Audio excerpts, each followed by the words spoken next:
நம்ம ஜெபத்தில் என்ன செய்கிறோம், என்ன கேட்குறோன்னு நமக்கு தெரியணும். இன்னும் சொல்ல போனால் மத்தேயு எழுதின சுவிசேஷம் 20ஆம் அதிகாரம் 21, 23. அவர் அவளை நோக்கி நல்லா கவனிங்க. உனக்கு என்ன செய்வேன் என்று கேட்டார். அதற்கு அவள், உம்முடைய ராஜ்யத்திலே என் குமாரராகிய இவ்விரண்டு பேரில் ஒருவன் உமது வலது பரிசுதலும் ஒருவன் உமது இடது பரிசுதலும் உட்கார்ந்திருக்கும்படி அருள் செய்ய வேண்டும் என்றாள். இயேசு பிரயுத்தரமாக, நீங்கள் கேட்டுக்கொள்கிறது இன்னது என்று உங்களுக்கு தெரியவில்லை. நான் குடிக்கும் பாத்திரத்தில் நீங்கள் குடிக்கவும் நான் பெறும் ஸ்நானத்தை நீங்கள் பெறவும் உங்களால் கூடுமா என்றார். அதற்கு அவர்கள் கூடும் என்றார்கள். அவர் அவர்களை நோக்கி, என் பாத்திரத்தில் நீங்கள் குடிப்பீர்கள், நான் பெறும் ஸ்நானத்தையும் நீங்கள் பெறுவீர்கள். ஆனாலும் என் வலது பார்சத்திலும் என் இடது பார்சத்தில் உட்கார்ந்திருக்கும்படி என் பிதாவின் எவர்களுக்கு ஆயத்தம் பண்ணி கொண்டிருக்கிறதோ அவர்களே அல்லாமல் மற்றொருவருக்கும் அதை அருள்வது காரியமல்லாமல் என்றார். பாருங்க, ஒரு அம்மா வருது. இயேசுவின் சீசர்கள் 12 பேர்ல 2 பேர் சீசராக்குறாங்க. அவரோட தாய் வருது. வந்து, ஆண்டவரே ஒரு சின்ன விண்ணப்பம் அப்படிங்குது. ஆன்சராரு அவள் நோக்கி, உனக்கு என்ன வேண்டும்னு கேட்டார். அதற்கு அவள், உம்முடைய ராஜ்யத்தில் என் குமாரராகிய 2 பேரில் ஒருவன் வலது வருஷத்திலும் ஒருவன் இடது வருஷத்துல உட்கார். தாய் தப்பா கேட்டா? தன் தாய் இயேசு கிறிஸ்து வலது வருஷத்தில் ஒருத்தர் இடது வருஷத்தில் உட்காரணும். 2 பசங்க இருக்காங்க. 10-12 சீசர் பற்றி கவலை கிடையாது. இந்த 2 சீசரில் ஒருத்தர் வலது பக்கம் ஒருத்தர் இடது பக்கம் உட்காரணும் ஆண்டவரே அப்படின்னு அவர் சொல்கிறாரு. அப்படியா? நான் குடிக்கிற பாத்திரத்தில் அவன் குடிக்கவும், நான் செய்கிறதில்ல செய்வாங்க, எல்லாம் செய்வாங்க, ஓகே எல்லாம் பண்ணிடுவாங்க அப்படின்னு அம்மா சொல்லுது. அவனுன்னு சொல்கிறாங்க. ஆனால் ஆண்டு என்ன சொன்னார்? ஆனாலும் என் வலது வருஷத்தில் என் இடது வருஷம் உட்காரும்படி என் பிதாவினால் எவர்களுக்கு ஆயத்த பண்ணப்பட்டிருக்கிறதோ அவர்களே அல்லாமல் மற்றவருக்கு அருளுவது என் காரியமல்ல என்றார். இப்போ நல்லா பாருங்க, இங்க ஒரு 3 சேர் இருக்கு. இங்க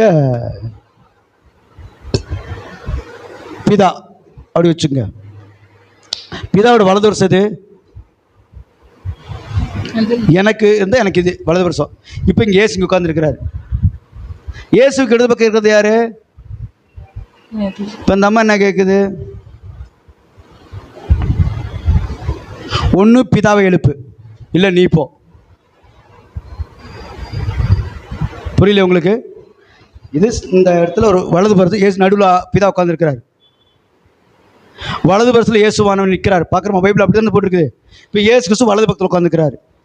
இப்போ அந்த அம்மா ஜெபம் பண்ணுது, உம்முடைய வலது பரத்தில் ஒருவனும், இங்கே இயேசு கிறிஸ்து பக்கத்தில் இன்னொருத்தன், இடது பக்கத்தில் யார் இருக்கிறா?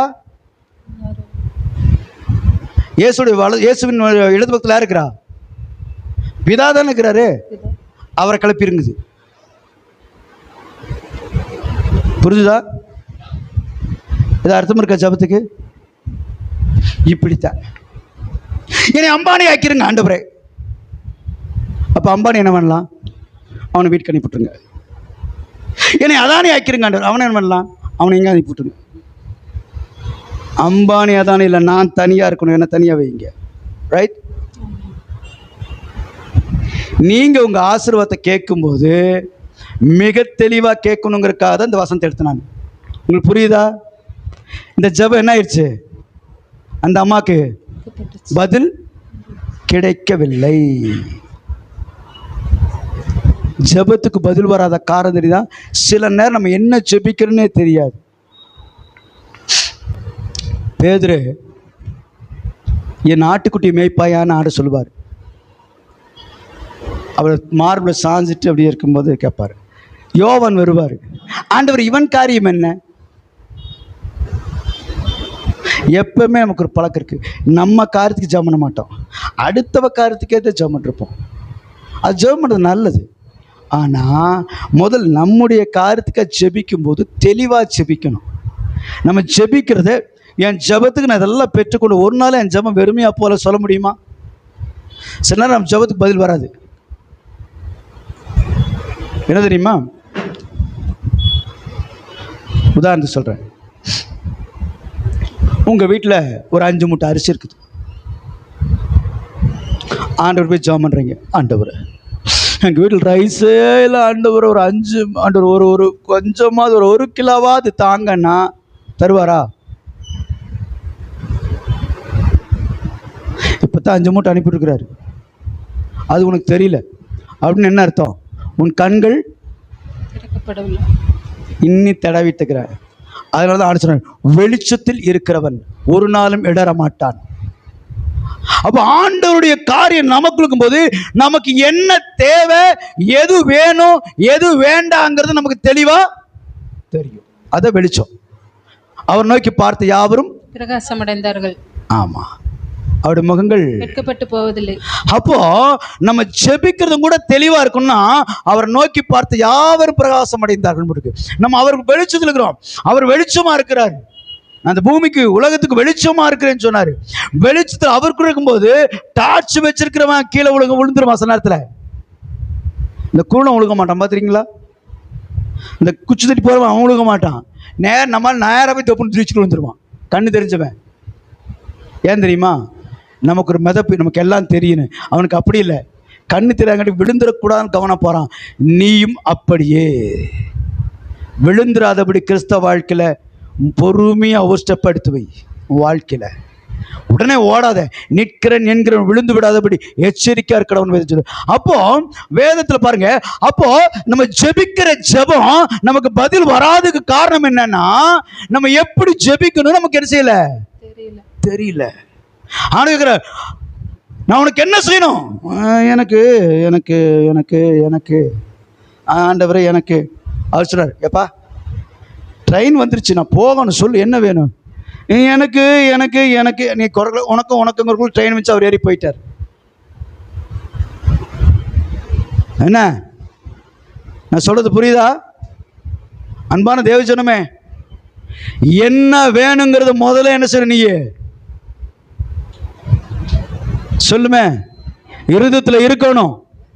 இருதயத்தில் எதுவும் இருக்கும், அதிக பாரம் இருக்கும். பாதமா இருக்கிறது ஒண்ணுதான் உனக்கு மிக மிக அவசியமான தேவையா இருக்கும். அதை நினைச்சுக்கோ. அதனாலதான் இருதயத்தின் நிறைவு வாய் பேசும். அவன் இருதயத்துல என்ன இருக்குது அதை ஆண்டு சொல்ல, ஆண்டவரே நான் இவைகளில் வேதனைப்படுகிறேன், இவை நிமித்தம் நான் கலங்கி இருக்கிறேன், இந்த பிரச்சனை நிமித்தம் நான் போராட்டமா இருக்கிறேன், இந்த நிமித்தம் நான் பயந்து இருக்கிறேன், இந்த குறிச்சு எனக்கு ஒரு குழப்பமா இருக்கு, இதை குறிச்சு எனக்கு தெளிவில்லை. எல்லாத்தையும் தெளிவுபடுத்தியா? அப்படி தெளிவுபடுத்தும் போது அவர் கேட்கிறான், நான் உனக்கு என்ன செய்யணும்? இது கண்டினியூட் தான். அந்த போன வாரத்துடைய கண்டினியூ கூட எடுத்துக்கலாம் நீங்க. அவர் சொன்னா தெரிவினார், இப்ப சொல்றாரு என்ன செய்யணும் கேட்கிறாரு. தெரிவிச்சதுக்கு அப்புறம் உனக்கு என்ன வேணும்னு நீ தான் வாயை திறந்து கேட்கணும். உனக்காக இன்னொருத்தர் கேட்கிறாங்கன்னா உன்னை ஆசிரிக்க மாட்டார். உனக்காக ஒருத்தர் கேட்கிறாங்கன்னா நீ அதை முழுமையாக அடைய முடியாது, முழுமையாக அனுபவிக்க முடியாது. ஏன்னா அதோடைய காரியம் உனக்கு என்னன்னு தெரியல, அது சரியா நீ பயன்படுத்த மாட்டேன். அந்த ஆசீர்வாதம் நிற்காது. உன்னுடைய ஆசீர்வாதத்தை எடுத்து மற்றவனுக்கு கொடுத்துறாத. உன் ஆசீர்வாதத்தை மற்றவனுக்கு கொடுக்குற மட்டும் உன்னையும் ஆசிரிக்க மாட்டார். ஏன்னா அவனுடைய ஆசீர்வாதம் அவனுக்கு அவன் கேட்டு வாங்கணும். அந்த ஆசீர்வாதம் பெற்றுக்கலான நீ கொடுக்குற ஆசை வெறுமையாக போயிட்டே இருக்கும். கவனிச்சுக்குங்க, உங்க ஆசீர்வாதத்தை நீங்க யாரு கொடுத்தாலும் அதான் ஆண்டு நல்லது எடுத்து நாய்களுக்கு போடுறது நல்லதல்ல. சில நேரம் ஊதாரிகளுக்கும் தேவனுக்கு கீழ்ப்படியாக நீ கொடுக்கும்போது ஆசீர்வாதம் தங்காது, போயிடும். உன் வருமானம், உன் உழைப்பு, உன் ரத்தம் வெறுமையா போகுது, நீ பார்ப்ப. காரணம் என்ன? தேவனுக்கு பிரியமில்லா காத்து செஞ்சிருக்கன்னு அர்த்தம். கேட்கணும், நான் இதை செய்யட்டுமா, இதை பண்ணட்டுமா? ஒரு காணிக்க கொடுக்கறதும் கூட நான் ஓப்பனாக தான் பேசுகிற சபைக்குள்ள, ஜெர்மனி கொடு. நான் ஒரு பாஸ்டருக்கு அப்படித்தான், எங்கிட்ட வந்த ஒரு ஊழியனுக்கு உதவி செஞ்சேன், கொடுத்து கொஞ்ச நேரத்தில் எனக்கு சமானம் போயிடுச்சு. ஆண்டவரே என்ன அப்படின்னு, அங்கே பாரு நான் படிவிட்டு இறங்குறான், அவன் பிசாசு போலே தெரிகிறான், உன் ஆசீர்வாதத்தை பிசாசு தேடிட்டு போயிட்டான். சில நேரம் உன்னுடைய ஆசீர்வாதத்தை உன்னோட உறவுகள், நண்பர்கள், குடும்பத்தின் நபர்கள், ஏன் ஊழியக்கார வேதத்தில் கூட பிசாசு வந்து வாங்கிட்டு போயிடும். சபையினவே சொல்கிறேன், கவனமாக இருங்க. உன் ஆசீர்வாதம் ஆண்டவர்கிட்ட பயந்து நடுக்கத்தோட செலுத்து. உன்னுடைய தசம பாகம் காணிக்க தேவனுக்குரிய தேவனுக்கு, ராயனுக்குரிய ராயனுக்கு. யாருக்காரு 10 ரூபா கடன் தரணும் தேடி பிடிச்சி கொடுத்துரு, உத்தமன் விளங்க பண்ணு. அப்போ வேதம் சொல்லுது, நான் குடிக்கிற பாத்திரத்தை நீ குடிப்பியா? நான் ஆமாண்டவர், நான் நீர் குடிக்கிற பாத்திரத்தை நான் குடிச்சிருவேன். நான் பெரு ஸ்தானத்தை நீ பெறுவியா? ஆமா பெறுவேன். எங்க பெறுவேன்? அடிச்சு அடியில் ஓடிடுவேன். அப்போ என்ன ஜெபிக்கிற தேவைக்காக நம்ம சில நேரம் செய்யற தப்புன்னு தெரியுமா? ஒரு கடனை பிரச்சனை தப்பிக்கிறதுக்கு இன்னொரு கடனை வாங்கி அடுப்பம் பாரு, அதான் முட்டாள்தனம். இந்த கடனாளிக்கு அந்த கடன், அந்த கடன் நீ பெரிய கடனாளி ஆயிடுவ, தீக்கவே முடியாதுனால. அதுபோல ஆசீர்வாதத்தை பிட்டு பிட்டு வைக்காத. வேதாகமம் நமக்கு என்ன சொல்லுகிறது? வாழ்க்கைக்கும் நம்ம கிறிஸ்தவத்துக்கு மிக அவசியம். நீங்க பிரசங்கம் நிறைய கேட்குறீங்க, ஆனா என்ன செய்யறது இல்ல, கடைபிடிக்கிறது இல்ல. இதைதான் யாக்கோபு எழுதும்போது கண்ணீர் எழுதுறா. இயேசுவின் சகோதரன் தலையை வெட்டிட்டாங்க, நிருபங்கள் அழுகிறாரு, வேதனை எழுதுறாங்க. நிருபம் என்ன சொல்றாங்க எல்லாரும் எழுதும்போது? வசனத்தை கேட்கிற மாத்திரம் இராதபடி அதன்படி செய்யறவா இருங்க. பிரசங்க கேட்கிறவன மாத்திரம் இராதபடி அதுக்குள்ள இருக்கும் போட்டு நடந்து அதை ஃபாலோ பண்ணு, ஆசீர்வாதம் தங்கும். இன்னைக்கு நிறைய பிரசங்க கேட்கிறோம், இந்த காதல வாங்கி இந்த காதல விட்டுட்டு போயிட்டே இருக்கிறோம். போனவர் என்ன பிரசங்கம் பண்ண தெரியாது, முந்தின என்ன பிரசங்கம் தெரியாது. ஆனா ஒரு 2.5 மாசத்துக்கு முன்னால 3 மாசத்துக்கு முன்னால வாங்கின வீட்டுக்கு ஒரு பொருள், இந்த புடவை வாங்கினேன், இப்பதான் இந்த புடவை வாங்கினேன், இது 2 வருஷத்துக்கு முன்னால நம்ம கல்யாணத்துக்கு போகும்போது வாங்கினது நாம இருக்கு. ஆனா 2 வருஷத்துக்கு முன்னால பிரசங்கம் பண்ணது தெரியாது. இப்பதான் பார்த்து செல்போன் வாங்கினேன், இல்ல இது பழைய செலப்பா, 3 வருஷமா வாங்கினது ஞாபகம் இருக்குது. எப்போ வாங்கினேன்? ஆனா பொங்கல் அன்னைக்கு முன்னத்தினால அப்புறம் வாங்கிட்டு வந்தேன், ஞாபகம் இருக்கு. ஆனா பிரசங்கம் ஞாபகம் இல்லை. காரணம் என்ன? தேவட வார்த்தையை அவமாக்கி கொண்டிருக்கிறோம். வேதம் சொல்லுது, திருவசனத்தை அவமதிக்கிறவன் நாசமாவான். தேவட வார்த்தை அவமதிக்கிறோம், நாசமாயிட்டு இருக்கிறோம், அழிவு. காரணம் இதுதான். அப்போ நமக்கு ஜெபிக்க தெரியல, எப்படி ஜெபிக்கணும் தெரியாதனால ஆசீர்வாதங்களை நம்ம என்ன செய்ய மாட்டேங்கிறோம், பெற்றுக்கொள்ள மாட்டேங்கிறோம். இப்ப வசனம் வாசிப்போம், மத்தேயு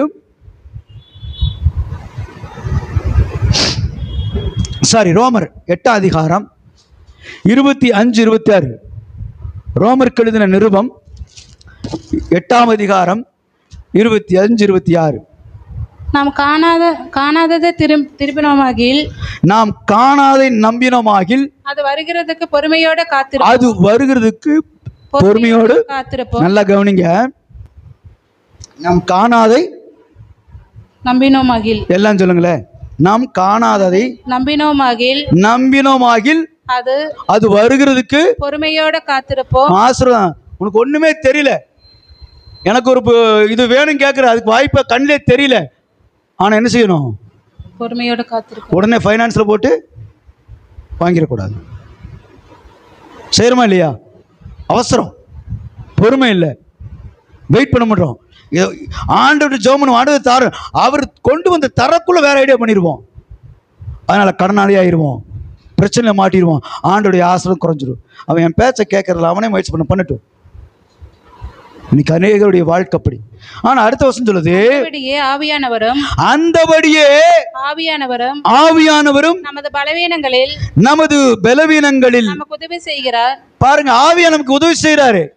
ஏன் தெரியுமா? உனக்கு ஜெபிக்கவே தெரியல, என்ன கேட்கும்னே தெரியல. சில பேர் என்ன பேசணும் தெரியாம பேசி மாட்டிக்குவாங்க, தெரியுமா உங்களுக்கு? மாட்டிக்குவாங்க, என்ன பேசணும் தெரியாது, யாருக்கிட்ட என்ன பேசணும் தெரியாம மாட்டிட்டியா, யார்கிட்ட என்ன சொல்லணும் தெரியாதா அப்படின்போது தெய்வத்திட்ட என்ன கேட்கணும் உனக்கு தெரியல. அதுக்காக என்ன செய்யற? ஆவியானவரே உதவி செய்கிறார், நம்முடைய பலவீனங்களிலே நமக்கு உதவி செய்கிறார். நாம் ஏற்றபடி வேண்டிக்கொள்ள வேண்டியது இன்னதென்று அறியாதிருக்கிறபடியால் ஆவியானவர் தாமே வாக்கு கடங்காத பெருமூச்சுகளோடு நமக்காக வேண்டுதல் செய்கிறார். பெருமூச்சுகளோடு நமக்கு வேண்டுதல் செய்யறாராம். உனக்கு ஹெல்ப்புக்கு ஒருத்தர் இருக்கிறார், யாரு? அப்ப உனக்கு ஜெபிக்க தெரியல, கேட்க தெரியல, என்ன பண்ணணும்? யாரை கூப்பிடணும்? எப்பா இங்க வா, ஏமா இங்க வா, என் மகனே இங்க வாடா, புரியுதா? எனக்காக ஜெபி. ஒருத்தர் இருக்கிறார், உனக்கு ஜெபிக்கல, இது எப்படி ஜெபிக்கிறதுன்னு தெரியல. சில வேலைகளில் நான் அப்படி ஜெபித்த நாட்கள் உண்டு. சிலரோட பிரச்சனை சொல்லுவாங்க, அவங்களுக்கு எப்படி ஜெபிக்கணும்னே தெரியாது. ஆண்டவரே, இந்த பிரச்சனை சால்வ் பண்றதுக்கு எனக்கு வழியே தெரியல, எனக்கு உதவி செய்யும் ஆவியானவரே அப்படின்னு சொல்லி நான் அதிகமாக ஜெபிக்க ஆண்டவர் எனக்கு உதவி செய்ய கேட்பேன். பரிசுத்த ஆவியானவரே உங்களோட பலத்தை எதிர்பார்க்கிறேன், உங்களோட உதவியை எதிர்பார்க்கிறேன்னு சொல்லுவேன். இன்னொடாங்காத பெருமூச்சுகளோட பரிசுத்த விண்ணப்பிக்க நான் உணர்வேன். நான் ஜெபிக்க கண்ணில் தண்ணி வரும். நான் ஜெபிக்க சில நேரம் மகிழ்ச்சி உண்டாகும். சில நேரத்தில் ஜெபிக்க ஆவி நிரவப்படுவேன். சில வேளை ஜெபிக்க சில காரியங்களை உணருவேன். ஜெபிக்க தேவ திட்டங்களை காட்டுவார். ஜெபிக்க சில ஆலோசனை வந்துகிட்டே இருக்கும். ஒரு பக்கம் ஆலோசனை, ஒரு பக்கம் ஜெபம். எனக்கு அன்பானவர்களே, இன்னைக்கு அதை பரிசுத்த ஆவியானவர் உனக்குள் செய்ய விரும்புகிறார். பரிசுத்த ஆவியானவர் எதுக்கு தெரியுமா? நீ அந்நிய பாஷை பேசிக்கிட்டு புரியாமல் பேசிட்டு போற கல்ல, இன்னிடங்கா பெருமூச்சோடு விண்ணப்பிக்கிற பரிசுத்த ஆவியானவர் உன் பிரச்சனைக்காக உனக்கு எப்படி ஜெபிக்கணும், எதை கேட்கணும், எதை கேட்கக்கூடாது, எதை சொல்லணும் தெரியல. அப்போ யார்கிட்ட கேட்கணும்? பரிசுத்த ஆவியானவரே எனக்கு உதவி செய்யணும், ஜெபத்தில் கேட்கணும். எனக்கு ஜெபிக்க தெரியல. சில சொல்லுவாங்க எனக்கு ஜெபிக்க தெரியல, நீங்களே ஜெபிங்க பாஸ்டர். நான் என்ன கொடுக்குறேன், எனக்கு செலவு பண்ண தெரியாது பாஸ்டர், நீங்களே செலவு பண்ணுங்க அப்படின்னு சொல்லிடுவியா? அது எப்படி? போய் ஒரு கிரில் சிக்கன் வாங்கினா, ஒரு சில்லி வாங்கினா, இல்லை ஒரு பிரியாணி வாங்கினா அந்த 500 ரூபா முடிச்சு கணக்கு சொல்ல தெரியுது. ஆனால் ஜெபிக்கிறதுக்கான செய்யல நம்மளால. இனிமேல் சபைக்குள்ள ஒரு மனுஷனாவது மனுஷியாவது ஜெபிக்க தெரியலங்கிற வார்த்தை வரக்கூடாது. அப்படி சொல்றீங்கன்னா நீங்கள் ஆவியானக்குள்ள கிறிஸ்துக்குள்ள வாழலன்னு அர்த்தம். நீங்கள் கிறிஸ்தவங்களா இல்லை. ஜெபிக்கணும். எனக்கு அந்த வேலையை தெரியும். நீ தப்பா ஜெபி, இல்லை சரியா ஜெபிக்க ஆரம்பிச்சிரு. பரிசுத்தன் உதவி செய்ய ஆரம்பிச்சிருவாரு. அப்போ அந்த பரிசுத்த ஆவியானவர் உன்னை ஏவும் போது நீ எப்படி ஜெபிக்கணும், எதுக்காக ஜெபிக்கணும், எப்படி பெற்றுக்கொள்ளணும் அவர் டியூன் பண்றாரு. நமக்கு பணம் இல்லை, பற்றாக்குறை, சுகமாகலை, பிரச்சனை, வீட்டில் சமாதானம் இல்லை, சந்தோஷம் இல்லை, நிம்மதி இல்லை, ஒரு வறுமை போகவே மாட்டுது, ஒரு கடன் பிரச்சனை தீரவே மாட்டுது, ஜெபிக்கவே முடியல, வேதம் வாசிக்கவே முடியல, சபையில் ஐக்கியப்பட முடியல, ஊழியங்களை தாங்க முடியல, ஊழியத்தை இணைஞ்சு செய்ய முடியல. ஆண்டவர்கிட்ட ஆவியானவரே என்னால் நம்ம பிரச்சனை ஜெபிக்க முடியல, என்னென்ன பிரச்சனை அதெல்லாம் ஒப்புவி ஆண்டவர்கிட்ட. இப்போ ஆவியானு கேட்குறாரு, நான் உனக்கு என்ன செய்யணும்? அப்படியே இயேசு கிறிஸ்து சொன்னேன். இப்போ ஆவியானு சொல்கிறேன், ஆவியானு கேட்குறேன், நான் உனக்கு என்ன செய்யணும்? இதெல்லாம் பிரச்சனை. அவர் மூச்சுடாம இயேசு சொல்றாரு, இவனுக்கு இவ்வளோ பிரச்சனைக்கு தெரியுமா ஆண்டவரே? இவ்வளோ பிரச்சனை இருந்தும் இவன் ஜெபிக்க தெரியாத பெற்றுக்கொள்ளாம இருக்கிறான். நீ அநேக ஆசீர்வாதங்களை பெற்றுக்கொள்ளாத காரணம் உனக்கு ஜெபிக்க தெரியல, ஜெபிச்சு கேட்க தெரியல. வீட்டில் 2 பேர் இருப்பாங்க. அப்பா வந்தோன்னு அப்படின்னு ஒரு குழந்தை போவேன், ஏன் சாமி அப்படின்னு, எனக்கு இது வேணும்ப்பா அப்படின்னு சொல்லுவோம். சரி வா அப்படின்னு கூட்டு போய் வாங்கி கொடுத்துருவாரு. இன்னொரு பையன் நிற்பான், ஏண்டா அவளுக்கு மட்டும் வாங்கி கொடுத்து எனக்கு ஒன்றுமே வாங்கி தரலன்னுமா. நம்ம 2வது கேட்டகரியில் சில பேர் இருக்கிறோம். அவனெல்லாம் நல்லா இருக்கிறான் ஆண்டவரே, அந்த சபைக்கு போறவன் பாருங்க எப்படி இருக்கிறான், அந்த விசுவாசியை பாருங்க, அந்த உலக மனுஷனை பாருங்க. உன் தகப்பன்ட்ட உனக்கு கேட்டு வாங்கி பெற்றுக்கொள்ள தெரியலப்பா, நீ புலம்பிக் கொண்டு இருக்கிறாய் என்ற கர்த்தருடைய ஆவியானவர் சொல்லுகிறார். உன் ஆசீர்வாதத்தை நீ பெற்றுக்கொள்ள முடியும் ஆவியான விரும்புகிறார். அவர்கிட்ட தெளிவா கேளு. கேட்க தெரியல பரிசுத்தாவின் உதவி கேளு. அவர் தான் உனக்கு உதவி ஆயத்தமாக்குறாரு. ஆவியான நமக்கு உதவி இருக்கு. ஏற்றபடி வேண்டிக்கொள் என்னதென்று அறியாது இருக்கபடினாலே அவர் நமக்காக ஜெபிக்க ஆயத்தமா இருக்காரு. உனக்கு ஹெல்ப்பர் ஒருத்தர் இருக்கிறாரு, தேற்றவாளர் ஒருத்தர் இருக்கிறாரு, உனக்கு துணையாளர் ஒருத்தர் இருக்கிறாரு, உன்னை திக்க விடாதபடி காக்கிற ஒருத்தர் இருக்கிறாரு. அது பரிசுத்த ஆவியானவரே. இப்போ பரிசுத்த ஆவி உங்களோட பேசிக்கொண்டிருக்கு, நான் உணர்றேன். எங்கிட்ட வந்து சொல்லு.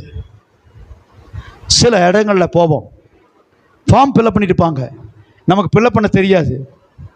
அவங்கள்ட்ட போய் சார் எப்படி எழுதுறது வைங்க நான் பண்ணித்தரேன் அப்படின்னு சொல்லி அவங்க நமக்கு எழுதி தருவாங்க. பார்த்துருக்கீங்களா?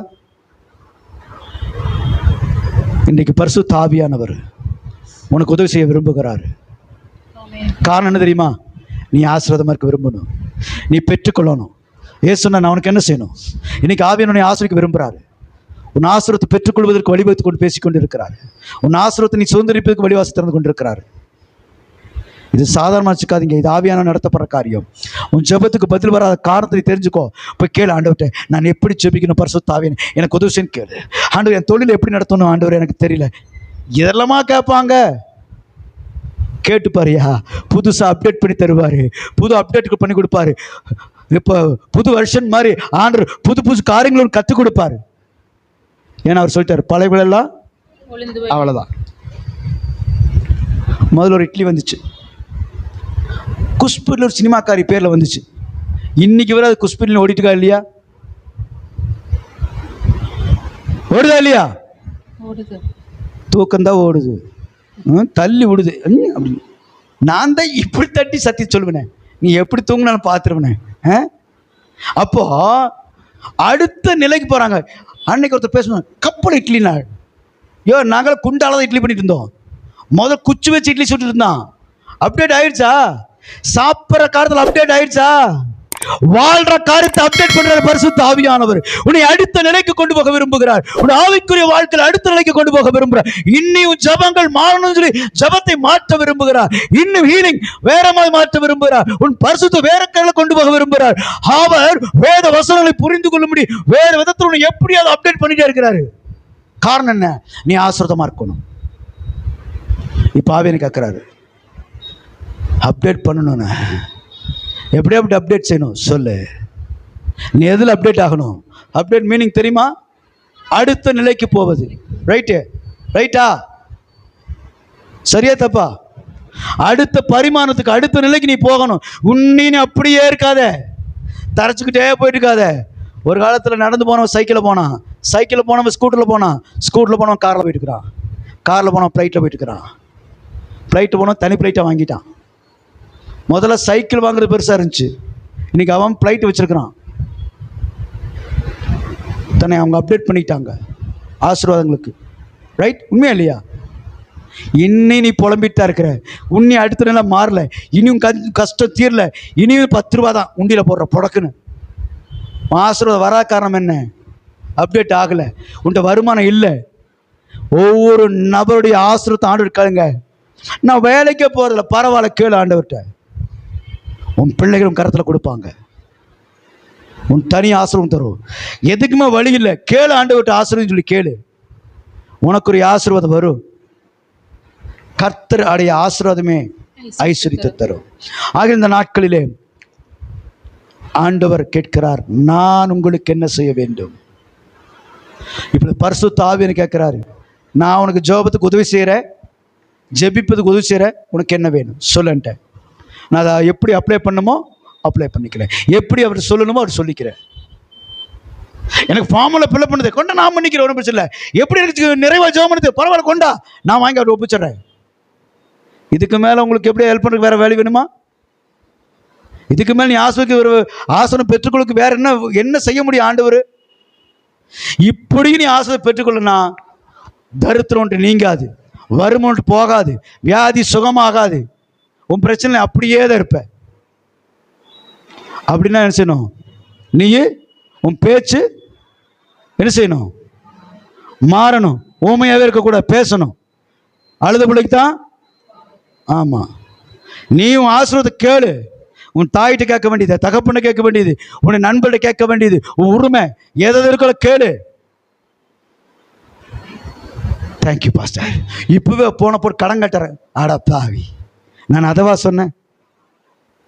உன்னோட உரிமைகளை கேளு, உன் நிலைகளை உயர்த்துவதற்குரிய வழிகளை கேளு, உன் நாணத்தை கேளு, அறிவு கேளு, நீ அடுத்த நிலைக்கு போவதற்குரிய காரியங்களை கேளு ஆண்டவர்கிட்ட. ஆண்டவரே, நான் பார்வையடைய வேண்டும் என்று சொன்னான். இன்றைக்கு உங்கள் கண்கள் திறக்கும்படி நான் அதை பேசியிருக்கிறேன். அவன் சொன்னான், ஆண்டவர், நான் பார்வையடைய வேண்டும். நான் உங்கள் பார்வை திறக்கும்படி பேசியிருக்கிறேன்.